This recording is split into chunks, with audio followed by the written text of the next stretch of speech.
Anger always punishes the person holding it. A narration script, inspired by Stoic wisdom. There is something that almost every person knows, yet almost every person forgets in the moment it matters most. It is the quiet truth about anger. Not the kind of anger that passes like a summer cloud, the small frustration of a traffic delay or a misplaced key. I mean the deeper anger. The anger that rises when someone we trusted has let us down. The anger that follows a careless word spoken by someone we love. The anger that builds slowly over days and weeks and sometimes years, until it becomes so familiar that we forget it was ever a stranger.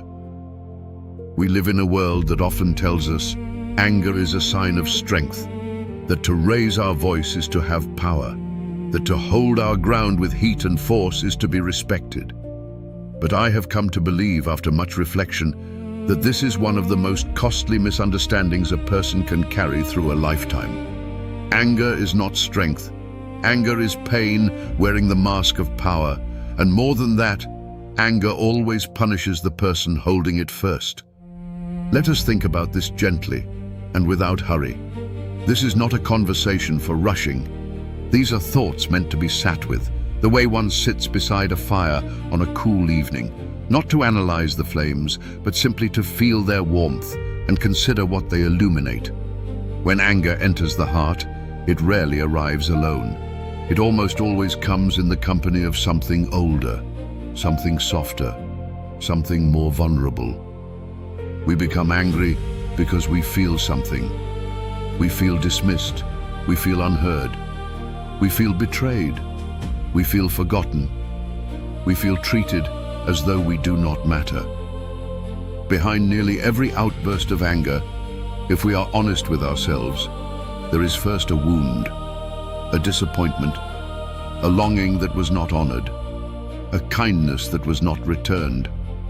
A child who has grown old does not lose the capacity to feel hurt. If anything, the years have made the heart more familiar with loss, more sensitive to the ways love can fall short. And so when someone harms us, when they speak carelessly, act selfishly, or simply fail to see us, that hurt is real. That hurt deserves to be acknowledged. But here is what the ancient teachers understood, what Stoic wisdom has preserved across many centuries and still whispers to anyone willing to listen. The pain we feel is not the same thing as the anger we choose to carry. Pain arrives. Anger in its deeper form is chosen, it is nourished, it is housed. And too often it becomes a permanent resident in a heart that deserves far more peace. Anger, when it first rises, makes many promises. It promises that if we unleash it, we will feel better. It promises that if we say the sharp words forming in our mind, we will regain the power we feel we have lost. It promises that if we punish the person who hurt us with our fury, the score will somehow be made even. But these promises are almost never kept. Most of us have experienced the moment after anger has spoken, the moment when the words have left the mouth and cannot be returned. There is often a particular kind of silence that follows, a silence that feels different from ordinary quiet. It is heavier. It carries the weight of what was just said and what cannot be unsaid. Many people, looking back at the long map of their lives, do not regret the times they paused before speaking. They do not regret the times they walked slowly, breathed deeply, and chose their words with care. But many, if they are truthful with themselves, carry regret about the times they did not pause, the times they let anger speak first and wisdom arrive too late. There is a letter written in fury that should have been written in sorrow, or perhaps never written at all. There is a phone call made in the sharpest moment of hurt, where words flew before feelings could be examined. There is the dinner table that became a battlefield.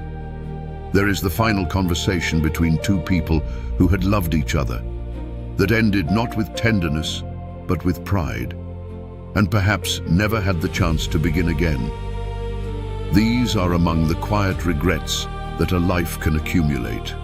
Not the great dramatic failures, but the small moments when anger arrived and wisdom stepped back, and something irreplaceable was chipped away.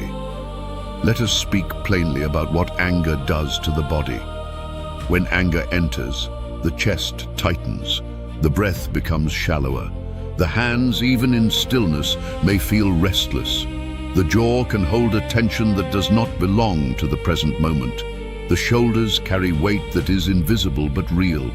Sleep becomes more difficult. The mind, which should rest with the night, continues to rehearse the argument. It replays what was said, what should have been said, what might be said the next time. It constructs elaborate conversations with people who are not in the room. It wins arguments that exist only in the imagination while the body lies exhausted in the dark. There is a particular cruelty in this. The person who hurt us is sleeping. They are perhaps not thinking of us at all, but we are awake, replaying, rehearsing, and suffering a second time, a third time, 100th time, a wound that happened once in the world, but happens again and again inside the mind. The body pays for what the mind refuses to release. This is not meant as a medical lecture or a list of symptoms. It is simply an observation that most people who have lived long enough already know from experience. Anger is not a weightless thing. It has physical consequences. It sits in the muscles. It lives in the stomach. It rises into the throat. And the longer it stays, the more familiar its presence becomes, until some people cannot remember what it felt like to be without it. A calm body is not merely a comfort. It is a form of wisdom made physical. The one who can breathe slowly when the world is difficult is not cold or unfeeling. That person has simply understood something that many people spend an entire lifetime learning. The body is the first home of the soul, and it deserves to be kept in peace. Let us think about the people closest to us. Family is one of the great gifts and one of the great tests of a human life. There is perhaps no relationship that offers more love and more opportunity for hurt than the ones formed inside a home. Parents and children, husbands and wives, brothers and sisters. The people who know us best are also the people who know precisely where our tender places are, even if they never intended to use that knowledge against us. Anger inside a family does not always announce itself loudly. Sometimes it arrives slowly, like a fog that moves in overnight. A misunderstanding that was not addressed becomes a pattern. A word that was never apologized for settles into a corner of the relationship and quietly changes its shape. Two people who once sat comfortably together begin to sit with a slight stiffness. A distance that was never intended grows wider, simply because anger was housed and not released. And then there are the louder moments. The raised voices, the words spoken at the highest pitch of feeling, words that the speaker might not have fully meant, but that the listener will not easily forget. A harsh sentence spoken by a parent can live in a child's memory for decades. A cruel word spoken by a partner can alter the atmosphere of a home in ways that are felt by everyone in it. This is one of the great sadnesses of anger. It so often wounds the very people we love. The person at whom we aim our sharpest words is rarely a stranger. It is usually someone who matters deeply, someone whose good opinion we depend upon, someone whose presence in our life is one of the reasons our life has meaning. And yet anger, when it is given full authority, does not stop to consider this. It speaks first and mourns later. There are people who spent long years in a silent war with a sibling, neither one willing to speak the first word of peace. There are parents and children who grew apart over a single misunderstanding that was never examined, a disagreement that hardened into distance until one of them was no longer alive to cross it. There are friendships of many years that ended not with a dramatic event, but with a gradual cooling, an accumulation of small angers that were never addressed. Some of these wounds can be healed. A softened heart, even after years, can sometimes open a door that seemed permanently closed. A gentle word, spoken without pride, can begin to repair what anger once damaged.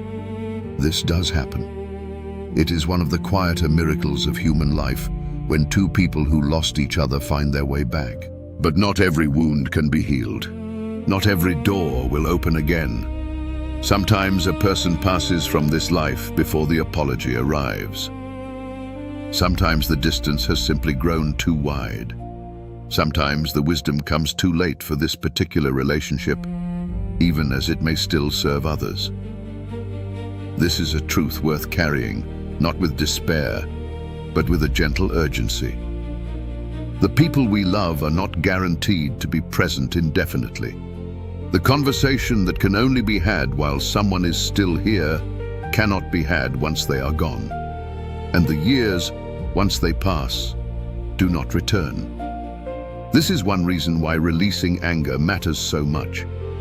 Not because the other person always deserves it, not because justice does not matter, but because the time we have with the people we love is limited, and anger is a costly way to spend it. Let us think now about an older wisdom, something the Stoic teachers knew and passed gently through the centuries. No person is truly free if any insult can seize their peace at any moment. Think about what this means. If another person needs only to speak a careless word and our entire inner world is immediately in chaos, then we have handed that person enormous power. We have given them, without intending to, the keys to our peace. Whoever holds those keys controls something essential, not our home, not our possessions, but the quality of our inner life from moment to moment. The question worth sitting with is this: do we want to give that power away so easily? There will always be people who speak poorly. There will always be people who act selfishly, who fail to consider the effect of their words, who are careless with feelings that deserve more care. This is not a new problem. The teachers of ancient times saw exactly the same human tendencies. And they understood something important. We cannot control what another person says or does. We can only govern our own response. To govern our own response is not the same as suppressing our feelings. It is not pretending nothing happened. It is not weakness, passivity, or submission. It is one of the highest expressions of inner strength, because it requires something that anger never requires. It requires a pause. It requires the willingness to feel something difficult without immediately obeying it. A person who cannot be easily provoked is not emotionless. They are simply sovereign over their own interior life. They have developed, through practice and intention, the ability to feel the first heat of anger and to hold it at a slight distance while wisdom decides what to do with it. This is rare, and it is remarkable, and it is entirely possible. There is a moment that everyone who has ever been angry knows well. It is the moment just before. The moment when the words are forming, when the heat is rising, when the impulse to strike back with words or with silence feels almost irresistible. That moment is everything. What happens in that moment, in that breath of space between feeling and action, determines so much. The pause that is taken or not taken in that fraction of time can change the course of a conversation. It can change the course of a relationship. In some cases, quietly and without drama, it can change the course of a life. The Stoic teaching is not complicated here. It simply asks us to notice that moment, to become familiar with it, to practice recognizing it before the fire grows too large to see around. When anger rises, do not obey it immediately. Wait, not forever, not in permanent silence that becomes its own form of punishment, but wait just long enough for the first flame to lower. Wait long enough to ask a quiet question or two. Will the words forming in my mind right now heal something, or only wound? Will this anger matter greatly at the end of life, or will it shrink as the years pass? Will the temporary feeling of power that comes from unleashing these words be worth what it costs? Is there a way to be honest, firm, even deeply serious without reaching for cruelty? These are not complicated questions, but in the heat of anger, they can feel very distant. The practice, and it is a practice, the work of a lifetime rather than the achievement of a single day, is to bring those questions closer, to make them more accessible in the difficult moment, to build the habit of the pause until it becomes more natural than the outburst. This is not naive idealism. It is simply the observation that most people, at the end of a long life, wish they had paused more often, and rarely wish they had paused less. Resentment is anger that has found a home. If ordinary anger is a storm that passes, resentment is the way a storm changes the landscape it moves through. It carves channels, it leaves marks. And over time, those marks become familiar terrain, so familiar that we stop noticing them, stop questioning whether we want to keep living in this altered country. Some people carry resentment for years towards someone who wronged them long ago. The injustice may have been real, the wound may have been genuine. The other person may indeed have behaved badly, perhaps very badly. None of that is in question. The question is simply this: who is paying the price for the resentment held today? The person who hurt us is often not paying that price.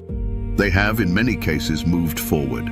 They are perhaps not even aware of the size of the wound they left.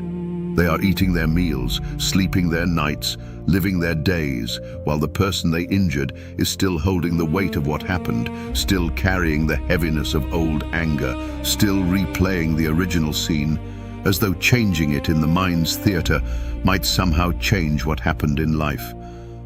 Resentment has a particular way of making the past into a present companion. It brings yesterday to sit at today's table. It allows old wounds to speak louder than current blessings. It makes a person live not entirely in their actual life, but partly in a grievance that may be years or even decades old. This is one of the most significant costs of holding anger. Not the dramatic cost, but the quiet, daily cost. The mourning that begins not with openness, but with the familiar weight.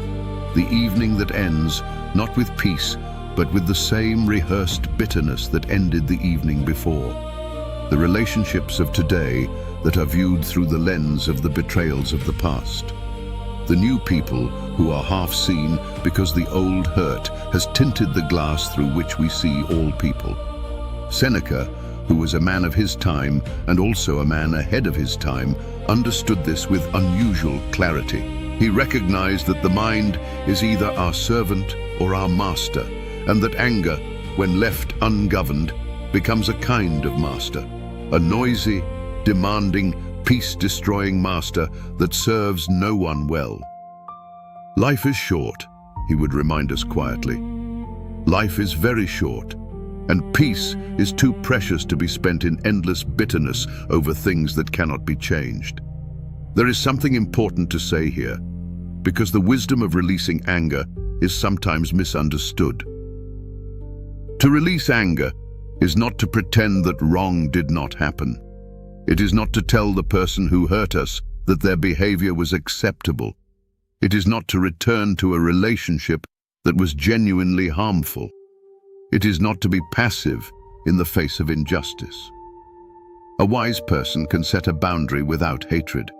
A wise person can walk away from something that was harmful without carrying cruelty in their heart as they leave. A wise person can speak a firm truth without it becoming a weapon. There is a difference, a real and significant difference, between responding to a wrong with clarity and firmness and responding to it with uncontrolled anger. Firm action and angry reaction are not the same thing. In fact, firm action is often made less effective by the presence of anger. When we speak from a place of deep calm, our words carry a different weight. When we act without rage, our actions have a different quality.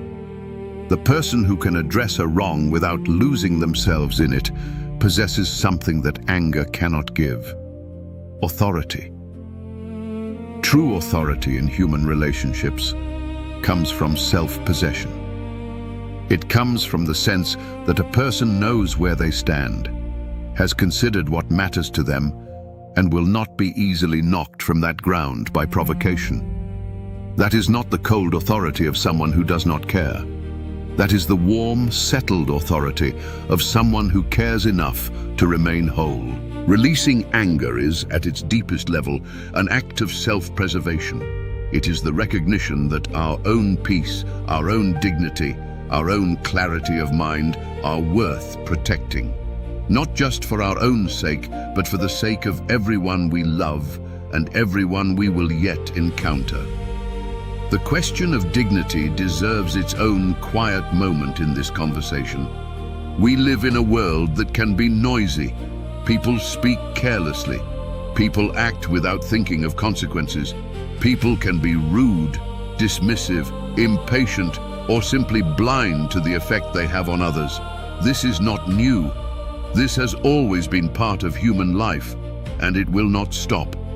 The world will offer us opportunities to be provoked.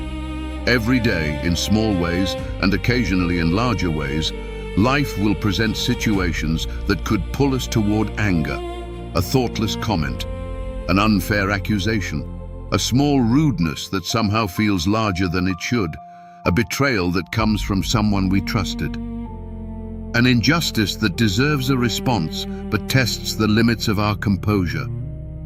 In all of these moments, there is a question about identity, not a dramatic spoken question, but a quiet one that lives in the quality of our response.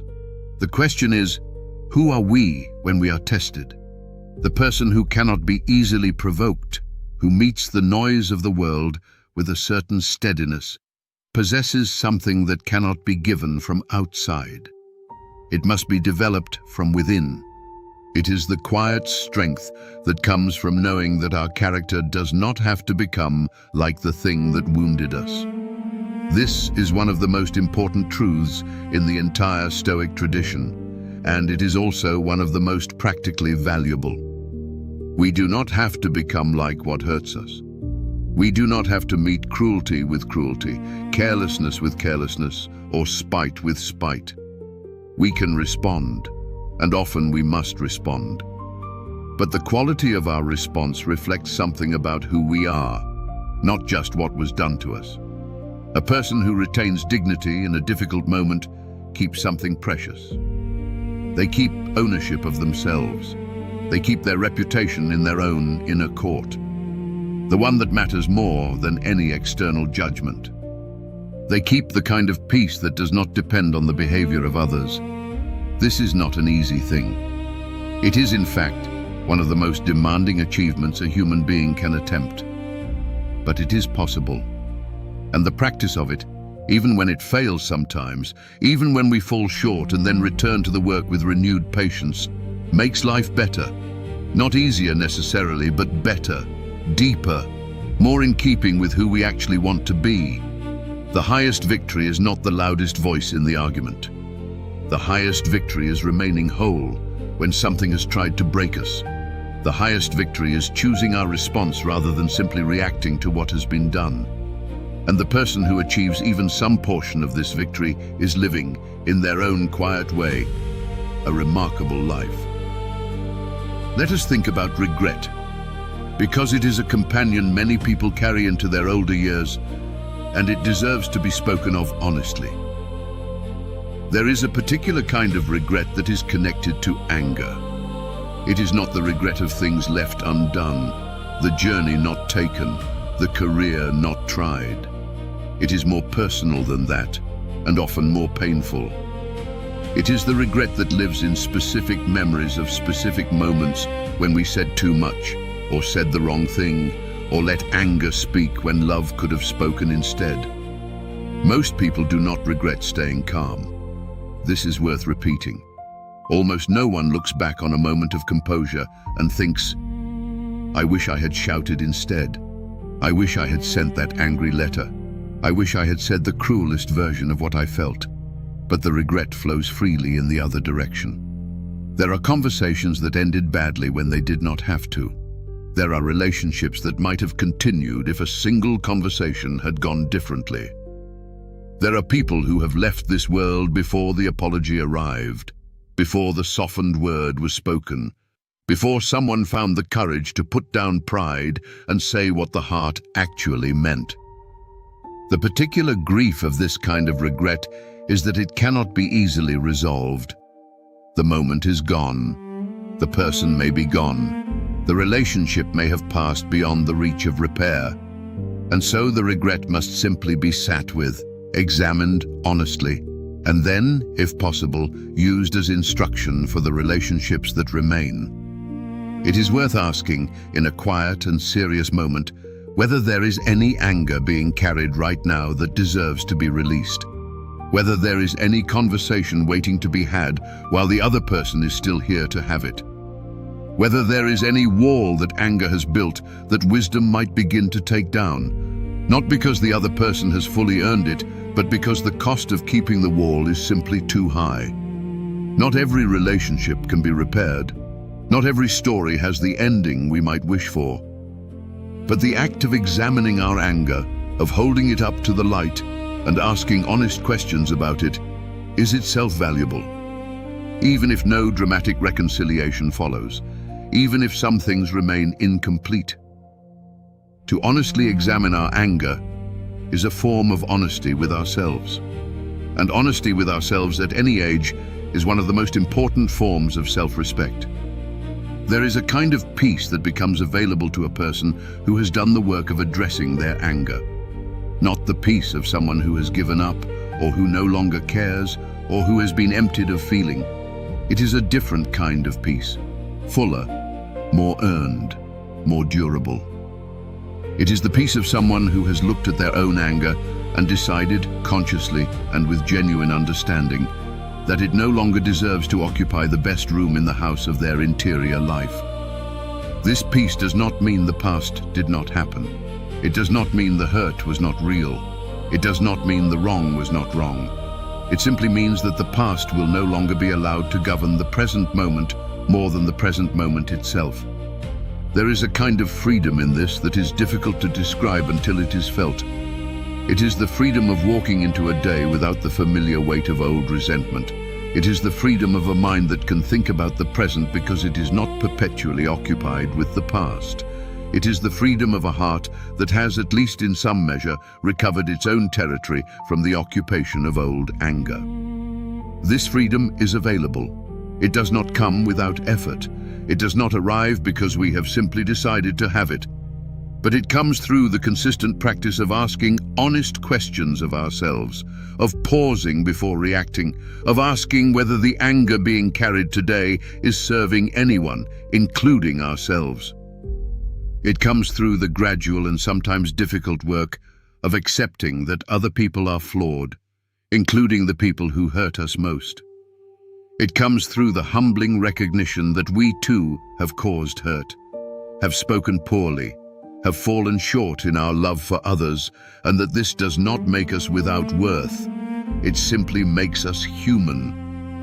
When we remember our own capacity for error, it does not excuse what others have done, but it softens the iron certainty of our judgment. It makes a little more room for something other than condemnation. And in that small additional room, sometimes understanding begins to grow. Every human being who has lived long enough knows what it is to have spoken poorly, to have said something unkind in a moment when kindness was needed, to have been impatient when patience was called for, to have been selfish when generosity would have been the better choice, to have failed someone, in small ways or large, not from malice but from the simple human weakness of not being as good as we wish we were. Remembering this about ourselves is not meant to diminish us. It is meant to expand us, to open slightly the closed fist of our judgment toward the people who have failed us, to allow just enough room for the recognition that they too are carrying something we may not fully know.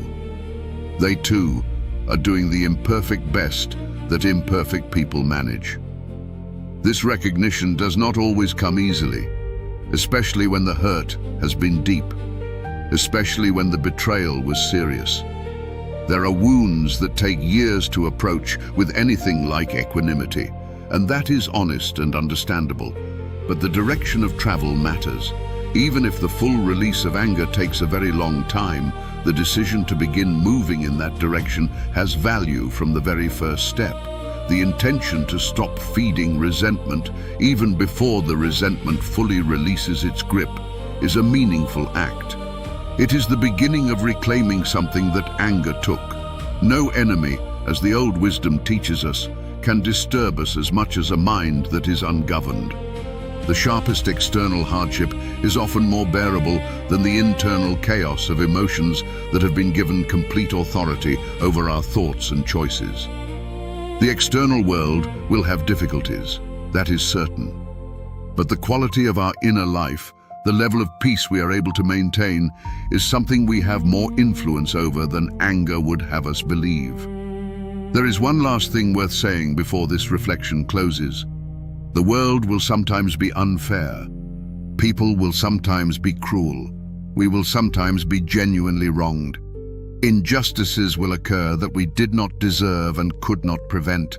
None of this is being dismissed. None of this is being minimized. But here is what anger cannot change. What has already happened. Anger cannot undo the past event. It cannot reach back through time and alter what was said or done. The only thing anger can reach is the present moment and the future that grows from it. And in the present moment, anger almost always makes things worse. Not better. Worse. The person who wronged us is not punished by our anger. They live their life.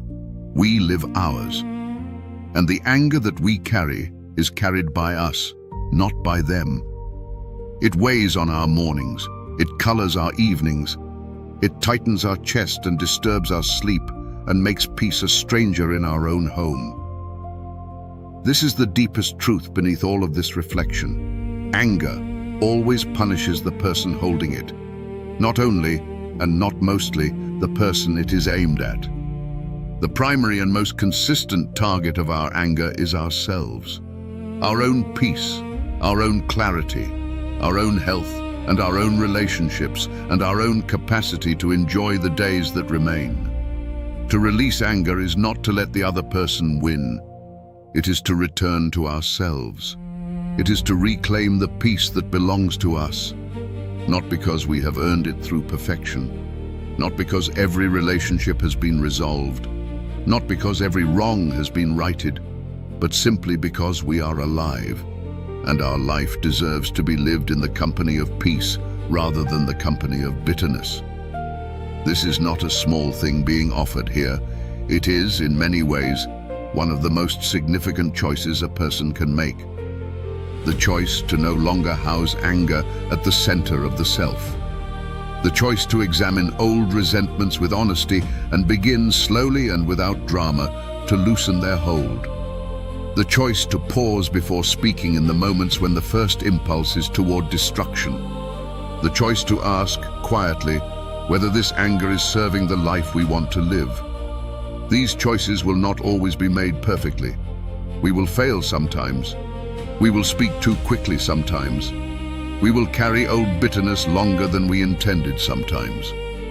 This is part of being human, and it calls not for harsh self-judgment, but for the same gentle wisdom we are trying to extend toward others. The practice is what matters. The direction of travel is what matters. The intention, returned to again and again, even after we have fallen short, is what matters. And perhaps, at the end of a long day, at the end of a long life, when the accounting is made not in achievements or possessions or victories, but in the quiet quality of how it felt to be alive, the person who learned to carry anger lightly will find that they have something worth more than any argument ever won. They will find that they have their own peace, that they have the memory of relationships approached with care, that they have the experience of having chosen, at least sometimes, wisdom over reaction and patience over fury, that they have given the people they loved the better version of themselves, even imperfectly, even incompletely. This is not a small inheritance to leave to the world. It is not a small way to have lived. Anger always punishes the person holding it. To release anger is not to lose. It is to return to yourself. And the self you return to, when the anger is gone, is quieter and clearer and more fully alive than the one who was carrying the weight of it. That is the only victory worth seeking, the one that belongs entirely to you.